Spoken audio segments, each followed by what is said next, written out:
2026년에 첫 주일 예배에 함께 하신 우리 모든 성도님들을 주님의 이름으로 환영하고 올 한 해도 하나님과 함께 동행하는 삶 살아가시기를 소망하며 축복합니다.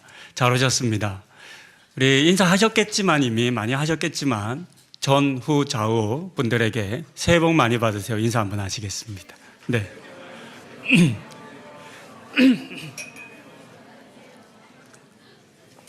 네.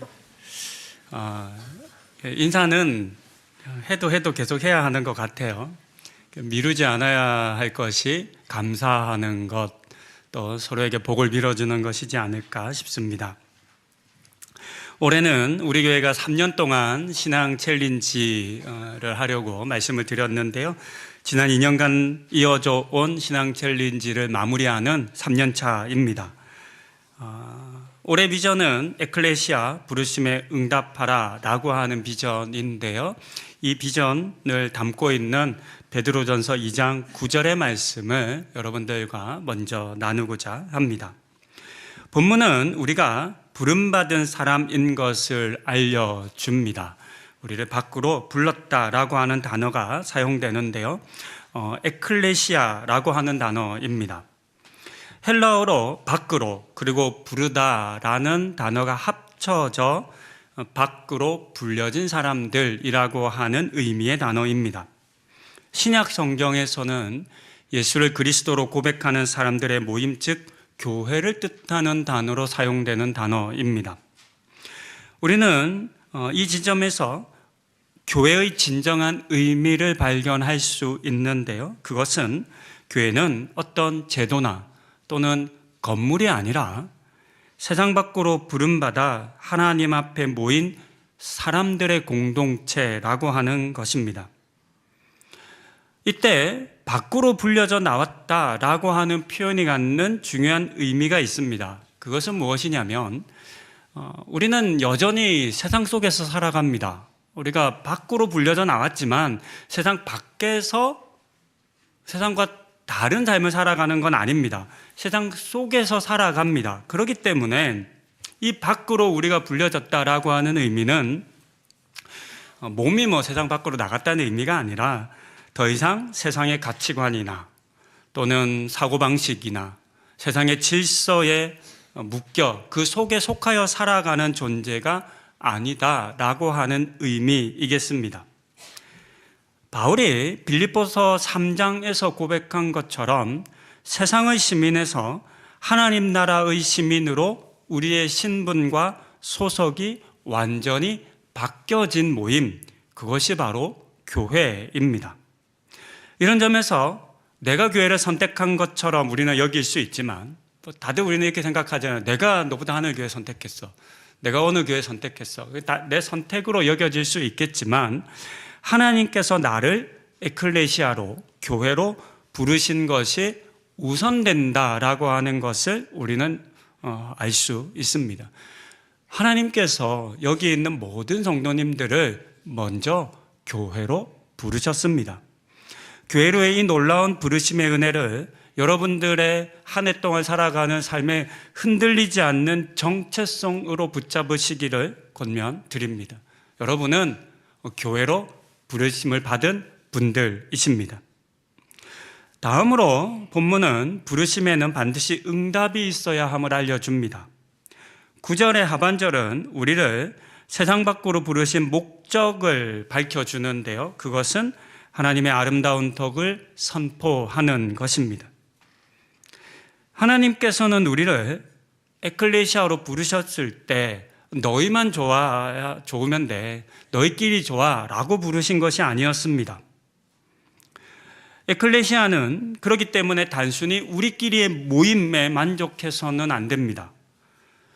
먼저 함께 교회가 된, 에클레시아가 된 성도들과는 하나님의 아름다운 덕을 나누어야 합니다. 내 삶 속에 하나님께서 행하신 그 아름다운 이야기를, 그 일들을 나누어야 합니다.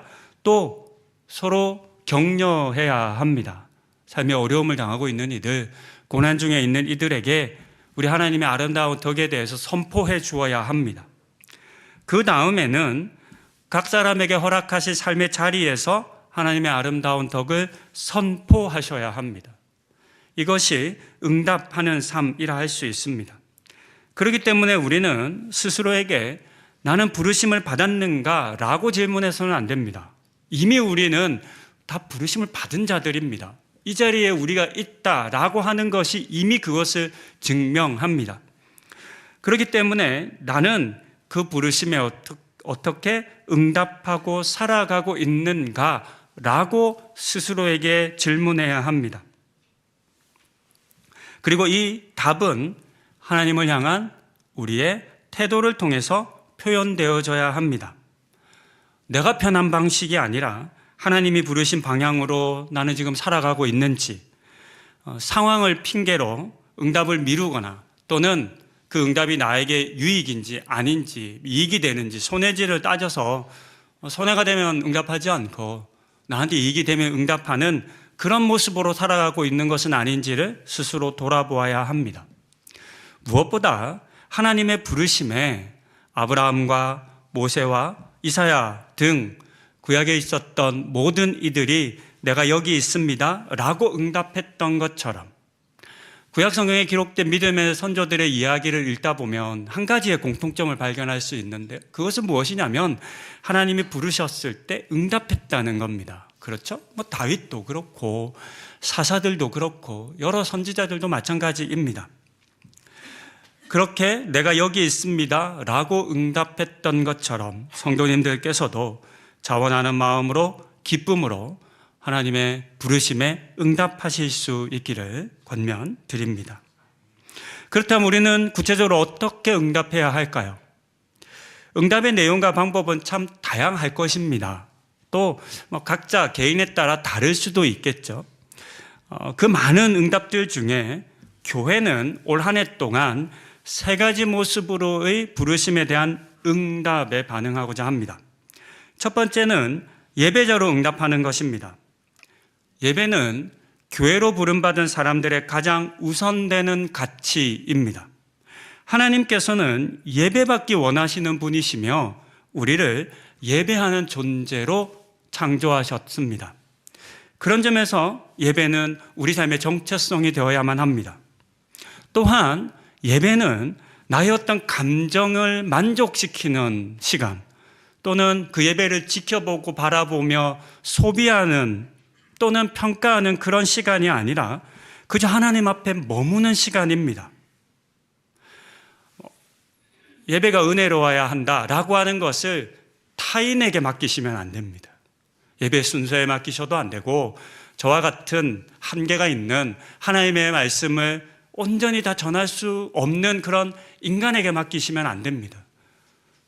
예배의 은혜는 여러분들이 가지셔야 합니다. 여러분들이 이 예배 속에 임하시는 그 하나님 한 분만으로 그 하나님의 말씀과 그 하나님의 그 나와 함께 하심과 또는 찬송 중에 기도 중에 여러분과 함께 하신 그 하나님을 여러분들이 붙잡으셔야만 합니다. 또한 예배는 혼자서는 이룰 수 없는 공동체적인 사건이기 때문에 서로를 헤아려야만 합니다.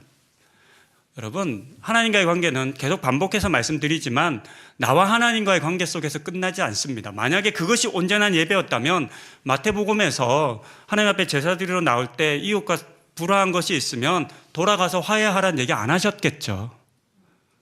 예배는 공동체적인 사건입니다. 그렇기 때문에 나만 예배 잘 드리면 돼, 나만 좋으면 돼 라고 하는 것은 온전한 예배자의 모습일 수 없습니다. 예배할 수 없는 사람들, 예배하기 힘든 사람들, 예배에 함께 하지 않는 사람들, 이 사람들을 헤아리셔야 합니다. 그런 사람들이 있다면 도우셔야 하겠죠. 예배 나는 이제 안 나갈래 이런 사람이 있으면, 친구 중에 그런 분이 있으면 전화하셔야죠. 가자고. 혹시 나는 오늘 춥고 버스 타기 추워서 못 가겠어 그러면 데리러 가셔야죠. 그게 함께 예배하는 모습이지 않습니까? 조금 더 우리는 주변을 살펴서 함께 예배하는 공동체로 교회를 만들어 가야 합니다. 그리고 우리는 예배하는 마음과 태도를 돌이켜보아야 합니다. 나는 정말로 하나님 앞에 진정한 예배를 드리고 있나? 이 진정한이라고 하는 단어에 많은 이제 뭐 오해가 좀 있긴 한데 합리적인 바른 이런 의미이지 않습니까? 부모가 되다 보니까 자연스럽게 아이들에게 잔소리를 합니다. 그렇죠? 그러니까 부모의 아무리 좋은 말도 아이들 입장에서는 잔소리일 테니까 잔소리라고 표현을 했습니다. 저는 이제 둘째는 아직 어리다 보니까 생활의 습관과 방식에 대한 좀 잔소리를 많이 하죠. 제가 제일 많이 하는 말은 양치질해라 이런 말인 것 같아요. 그리고 큰아이는 이제 고3 됩니다. 서준이가 고3이 되는데요. 고등학교 3학년이니까 공부를 많이 해야 될 것 같으니까 공부하라는 얘기 많이 할 것 같지만 저는 초등학교 때 숙제했어? 내일 받아쓰기인데 공부했어? 이 얘기 이후로는 한 번도 공부하라는 얘기를 해본 적은 없는 것 같아요. 그건 자기가 할 일이니까 제가 대신 해줄 수 있는 것도 아니고 전 공부에 대해서는 그렇게 중요하다고 생각하지는 않습니다.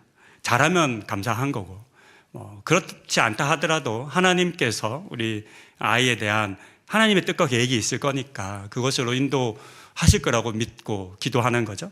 그런데 제가 아이에게 계속하는 잔소리 같은 잔소리가 있습니다. 그건 뭐냐 하면 타인을 향한 태도입니다. 다른 사람을 향한 태도를 항상 지적하게 됩니다. 예를 들면 이런 겁니다. 어른들에게 인사 잘하기. 저희 장인 장모님과 가까운 데서 살잖아요. 근데 한때 보니까 서준이가 이렇게 장인어른 장모님 집에 와요. 근데요 인사를 잘 안 해요. 할아버지께서 방에 계시거나 이러면 똑똑하고 할아버지 저 왔어요 인사를 얼굴을 보고 해야 되는데 어떤 식의 인사인지 아시죠 여러분? 대충 왔어요? 자기 인사했대. 인사 안 하냐 그러면 자기는 인사했대. 아니 그건 인사가 아니라고 이렇게 이제 얘기를 하는 겁니다. 두 번째 제가 많이 하는 거, 대화할 때 핸드폰 놓고 내 얼굴 보고 대화하자. 여러분 어떤 건지 아시죠? 애들이 어떻게 대화하는지 아시죠? 그래 잘 알았어 이렇게 대화합니다. 핸드폰을 계속 보고 있는 거예요. 유튜브나 뭔가를 계속 보면서 대화를 해요. 근데 저는 그게 너무 힘들더라고요. 대화를 할 때는 나를 봐줬으면 좋겠다라고 얘기를 합니다. 그래서 대화할 때는 내려놓고 아빠랑 얘기하자 이런 얘기를 합니다. 다들 비슷하겠죠? 제가 이렇게 아이에게 말하고 가르치는 이유가 있습니다. 그 이유는 타인에 대한 태도가 중요하다고 생각하기 때문입니다. 그러니까 그것이 굉장히 사람이 살아가는 관계성에서 중요하다고 여기기 때문입니다. 이처럼 우리가 태도를 중요하게 여긴다면 마찬가지로 하나님에 대한 나의 태도가 어떠한지를 살펴야 하지 않을까요? 나는 하나님 앞에 혹시 핸드폰 보면서 이러고 있을 수 있잖아요. 우리도 하나님 앞에 대충 할 수 있잖아요. 돌아봐야죠. 내가 중요하게 여기는 만큼 나의 하나님에 대한 태도도 중요하게 여겨야 합니다. 작년에 사부작 예배 캠페인 했었습니다. 예배 10분 일찍 오기. 와서 공동기도, 기도문을 미리 55분 되면 준비를 해드리지 않습니까? 기도로 예배 준비하기, 성경책 가지고 다니기, 예배에 적극적으로 참여하기 등 예배에 대한 우리의 태도를 점검하자고 했었습니다. 참여해 주시고 함께 해 주신 분들 참 감사합니다. 근데 이런 모습과 노력은 그냥 캠페인 할 때만 하는 건 아닐 겁니다. 우리의 삶 속에서 하나님을 내가 어떻게 예배하고 있는지에 대한 좀 더 진지하게 나를 점검해 보고 나는 온전한 예배자로 하나님 앞에 서 있는지를 살펴야 하겠습니다. 두 번째의 응답은 동역자로 응답하는 것입니다. 하나님은 우리를 혼자가 아닌 서로 연결된 동역자로 부르셨다라고 하는 것을 인정하고 동역자들과 하나 되는 것, 그리고 그들을 존중하고 존귀히 여길 수 있어야 합니다. 타인에 대한 관심을 넘어 이해, 배려, 용납이 우리에게 있어야 합니다. 공동체를 하면서 가장 많이 우리가 갈등을 겪는 것이 다른 사람하고 다투는 거잖아요. 생각이 다르고 경험이 다르고 결론이 다르고 문제를 해결하는 방식이 다르다 보니까 어떤 부분에서 많이 다투냐면 내가 옳아, 넌 틀렸어 라고 하는 부분에서 많이 다툽니다. 그래서 우리가 용어도 좀 바꾸어야 하는 거잖아요. 그래서 다르다라고 표현해야 된다라고 하는 얘기를 참 많이 듣습니다. 특히나 교회 공동체에서 이 다름은 굉장히 많은 갈등을 일으킵니다. 왜냐하면 다들 어떤 무기를 가지고 있냐면 나는 이게 하나님의 뜻이야 라고 생각하기, 다 하나님의 뜻이라고 생각하기 때문에 큰 갈등을 겪습니다. 그래서 뭐 교단도 만들어지잖아요. 교회도 깨어지잖아요. 다들 하나님 앞에 옳다고 생각하는 거거든요. 나는 옳고 넌 틀렸어. 내가 믿는 하나님하고 너가 믿는 하나님이 자꾸 다르다고 생각하기 때문인 거죠. 이런 우리의 타인에 대한 태도, 모습을 좀 점검해 보아야 합니다. 그들을 하나님께서 한 교회로 부르셨다라고 하는 것은 우리를 동역하다 하라라고 부르셨다는 것을 우리는 알아야 하겠습니다. 이를 위해서는 동역하는 사역에 적극적으로 참여하셔야 합니다. 교회가 진행하는 각종 사역과 프로그램에 관심을 가져주셔야 하고 참여하셔야 합니다. 그래야 서로 만나고 알아가고 교제하고 그럴 수 있는 겁니다. 신앙생활, 교회생활 하실 때 여러분들의 뭐 상황이 좀 다를 수 있으니까 시간을 내어 좀 더 적극적으로 하실 수 있는 분들도 있고 그럴 수 없는 분도 있고, 또 과거의 교회 경험 때문에 좋은 공동체와 소그룹의 경험이 있으셨던 분들은 그에 대한 기대함이 있을 수 있겠지만 반대로 그러지 못한 분들도 계시거든요. 교회 공동체에서 다투고 갈등하고 아프고. 그래서 이런 얘기 하시잖아요. 다시는 교회 열심히 하나 봐라. 뭐 다짐을 하셔도 그런 다짐을 하시는지 모르겠습니다. 새로운 곳에 오셨으면 새롭게 다짐하셔야죠. 여기서는 더 잘해보리라. 그런 마음이 있어야 하지 않을까요? 3월 시작을 목표로 셀을 뜰로 개편하는 작업하고 있습니다. 하늘 정원으로 명칭을 바꾸고 뜰로 명칭을 바꿨습니다. 이제 한창 기존에 셀 리더 하셨던 분들과의 면담과 상황들을 다 나누고 또 구분하고, 또 지난 주 중에는 우리 김종환 집사님 뜰 부장님 만나서 소그룹 편성하고 뜰 편성하는 작업들도 했습니다. 그리고 다음 주부터는 새로운 뜰에 참여하기 원하시는 분들을 모집하는 안내가 나가게 될 겁니다. 우리 교회는 이런 소그룹 모임에 모든 분들이 참여하지는 않으십니다. 원래 교회가 시작될 때부터 교구와 그런 셀이나 뭐 목장 이런 뜰이 함께 시작되어서 일원화된 방식으로 진행되었던 교회가 아니기 때문에 조금 우리 교회는 그걸 하나로 묶어내지는 못했습니다. 그러다 보니까 교구는 교구대로 있고 뜰은 뜰대로 있고 또 각종 소그룹이 또 따로 있는 거죠. 그렇기 때문에 모든 분들이 하시진 않아요. 근데 이번에 좀 여러분들께 도전하고 싶습니다. 다음 주부터 뜰 새롭게 개편해서 새로운 뜰 지기들도 세우고, 또 기존에 하셨던 분들도 그룹을 좀 나눠서 새로운 분들을 받으려고 준비 중에 있습니다. 그러니까 신청하십시오. 해서 참여하십시오. 그래서 한번 관계도 맺어보시고 그렇게 공동체를 이루어 가시면 좋겠습니다. 작년 11월에 나누었던 것처럼 뜰 모임을 비롯해 교회 내 각종 소그룹을 통해서 우리는 서로를 문안하는 교회가 되어야 합니다. 뜰만이 아니라 성가대도, 찬양팀도, 또 교육부서의 부서를 함께 섬기시는 분들도, 선교부들도 다 맡은 소그룹 공동체이지 않습니까? 이 안에서 우리는 서로를 문안해야 하는데, 이때 로마서 16장이 말하는 문안은 단순히 안녕이 아니라는 겁니다. 저희 아이가 집에 가서 그냥 나왔어 이렇게 하는 인사가 아니라는 거죠. 나와 다른 이들, 하나 되지 못한 이들에게 먼저 찾아가 따뜻한 마음을 전하고 끌어안아주는 것이라 말씀드렸습니다. 이런 관계, 즉 서로의 삶을 관심 가지고 지켜보고 격려하고 위로하여 기도하는 관계가 회복되어야만 합니다. 일상의 분주함도 있을 수 있고 또 새로운 사람들을 만나는 것이 낯설고 어색할 수 있습니다. 어릴 때는 금방금방 친해지지만 나이가 들고 나면 왜 이렇게 고려할 게 많은지, 그렇죠? 또 겁이 나는 게 많은지 잘 안 됩니다. 충분히 알고 있습니다. 그러나 그것들을 넘어서야 공동체적인 관계를 맺고 동역할 수 있습니다. 이런 부르심에 적극적으로 응답하시는 성도님들 되시기를 부탁드립니다. 세 번째로는 사명자로 응답하는 것입니다. 하나님께서는 우리를 세상 밖으로 부르셨지만 그렇다고 세상을 부정하지 않으셨습니다.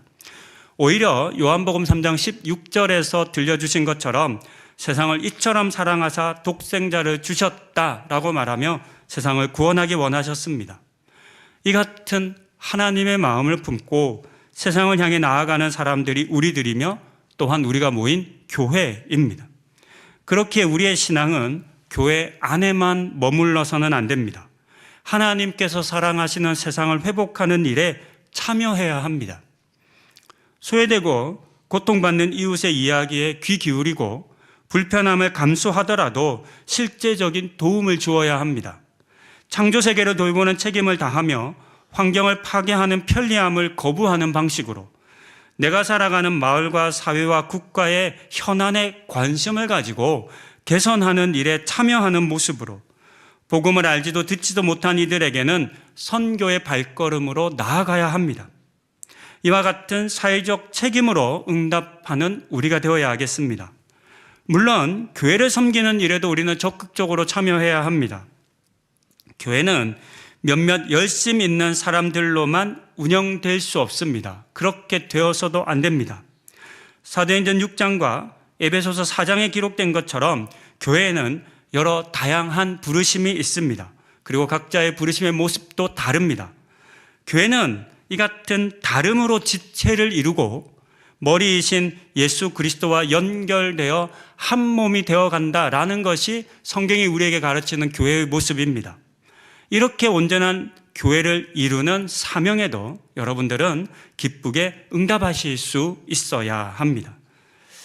지금까지 말씀드린 내용이 들어오실 때 받으셨던 신앙점검표에 다 담겨 있습니다. 한번 보시겠습니까?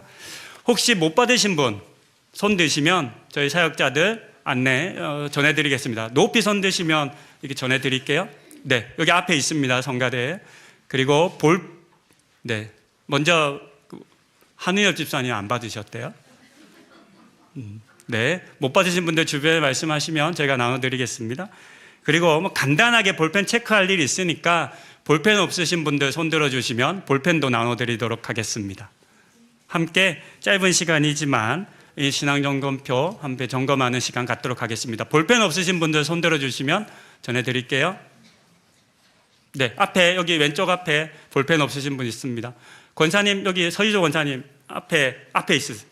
네, 여기 앞에 볼펜 없으신 분 손 들어주세요. 네, 보셨습니다.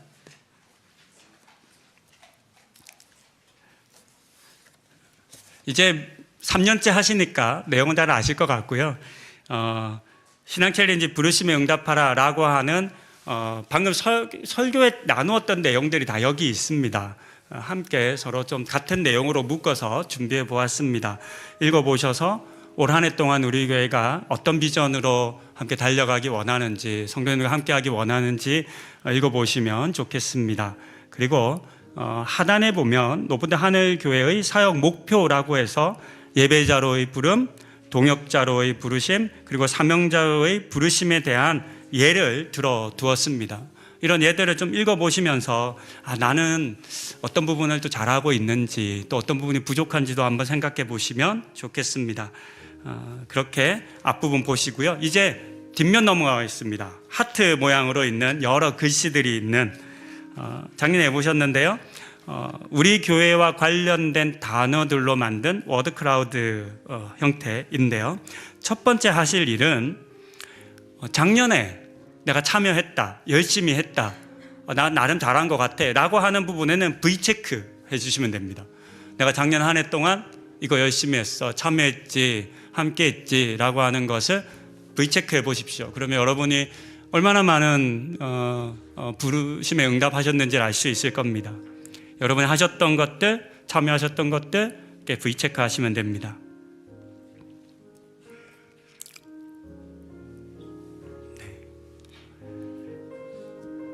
네.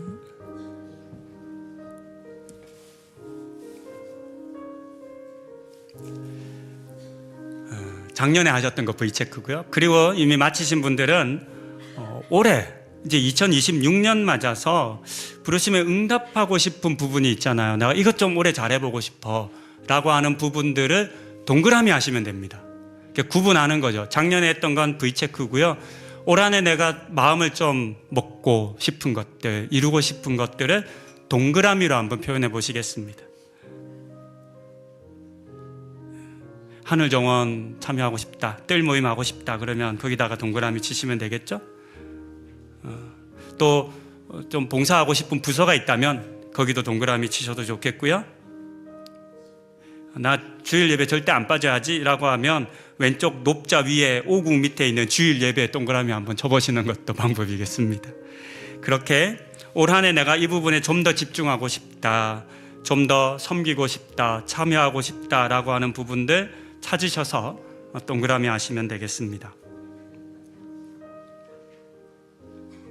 네, 쉽게 하실 수 있는 부분인데요.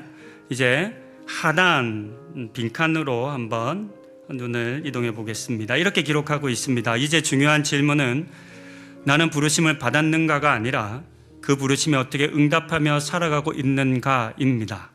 2026년 한 해 동안 하나님의 부르심에 어떻게 응답할 것인지 개인의 다짐을 적어보세요. 이제 여러분들의 다짐 적는 시간입니다. 한번 자유롭게 적어보시면 좋겠는데요. 이런 다짐을 적으실 때 거창한 것 적지 않으셔도 됩니다. 너무 하기 힘든 것 적지 않으셔도 돼요. 헌금 1억 하기 이런 거 못 하시잖아요. 안 적으셔도 돼요. 어떤 거 할 수 있을까요?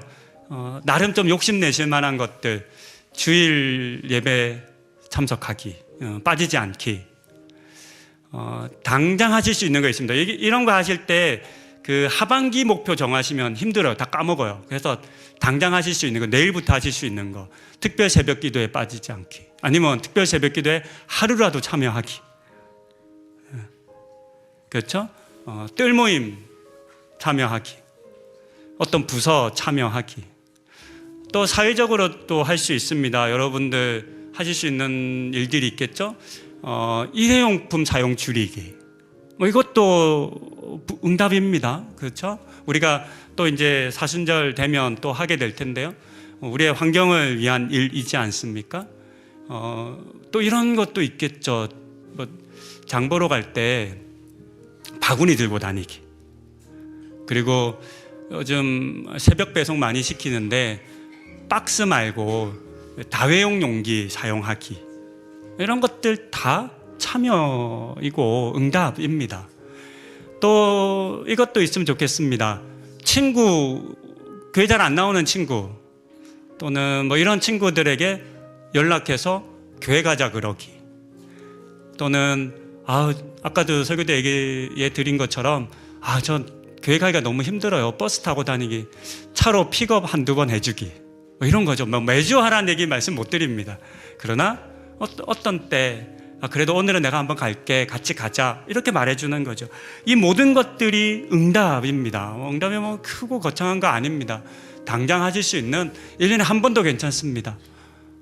그런 응답들에 대해서 여러분 한번 다짐해 보시는 시간 가지시면 좋겠습니다.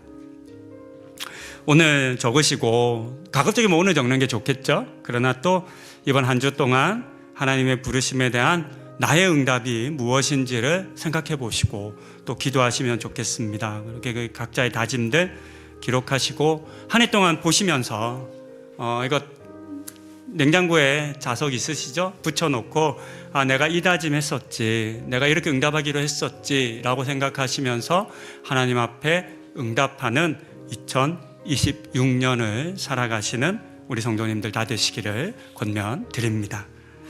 네, 적으시면서 적어드려도 되겠습니다. 이제 설교 마무리합니다. 제가 다시 베드로전서 2장 9절의 말씀을 읽습니다. 너희는 택하신 족속이요 왕같은 제사장들이요 거룩한 나라요 그의 소유가 된 백성이니 이는 너희를 어두운 데서 불러내어 그의 기이한 빛에 들어가게 하신 이의 아름다운 덕을 선포하게 하려 하십니다. 이 말씀처럼 하나님께서는 나를 택하여 왕같은 제사장으로 거룩한 나라로 그리고 하나님의 소유로 삼으셨습니다. 그리고 하나님께서 이렇게 택하신 한 사람 한 사람을 세상의 어둠으로부터 불러내셔서 교회를 이루게 하셨습니다.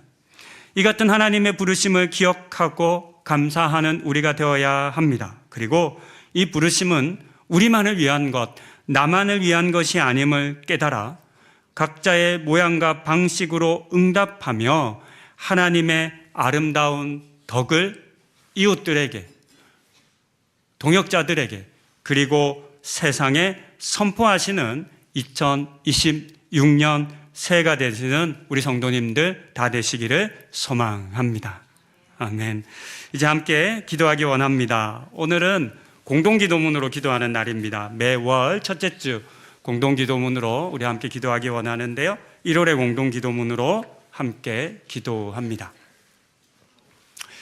어둠에서 우리를 건져내어 참빛으로 인도하신 하나님, 2026년 한 해 동안 주의 소유된 백성답게 하나님의 부르심에 응답하며 에클레시아의 정체성을 회복하여 세상에 주님의 아름다운 덕을 담대히 선포하는 빛의 자녀 되게 하소서. 노브다 하늘교회의 예배를 위해 기도합니다.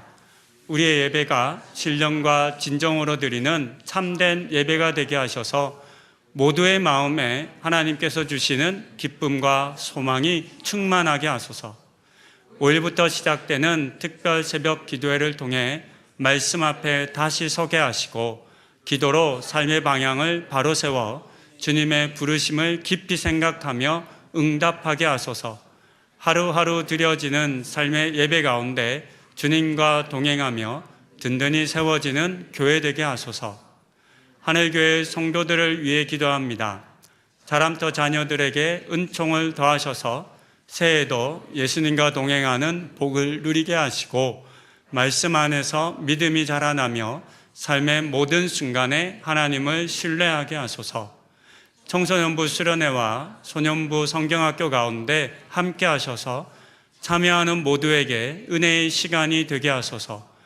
불안한 시대를 살아가는 청년들을 붙들어 주셔서 삶의 우선순위를 하나님의 뜻에 두고 선택의 순간마다 그리스도의 눈으로 세상을 볼 수 있도록 지혜와 용기를 허락하소서. 우리 교회의 사역을 위해 기도합니다. 임직자 및 부서장 수련회를 통해 직분을 맡은 이들이 그 부르심의 깊이를 깨닫고 온전한 사랑과 순종으로 응답하며 교회를 향한 주님의 마음을 다시 한번 새기게 하소서. 모든 부서의 사역을 통해 화해와 회복이 일어나게 하셔서 하늘교회 성도들이 부르심의 자리에서 빛과 소금으로서의 정체성을 드러내며 하나님 나라를 이루어가게 하소서. 또한 아픔 가운데 있는 성도들에게 치유와 회복의 은혜를 허락하셔서 환경을 넘어서는 주님의 참된 평안이 마음과 생각을 지키게 하소서. 새롭게 시작하는 2026년 우리 하늘교회가 세상을 향한 하나님의 부르심에 더욱 신실하게 응답하게 하셔서 기도와 헌신으로 사랑과 선행으로 서로와 세상을 숨쉬게 하는 사명을 감당하게 하소서. 예수 그리스도의 이름으로 기도합니다. 아멘.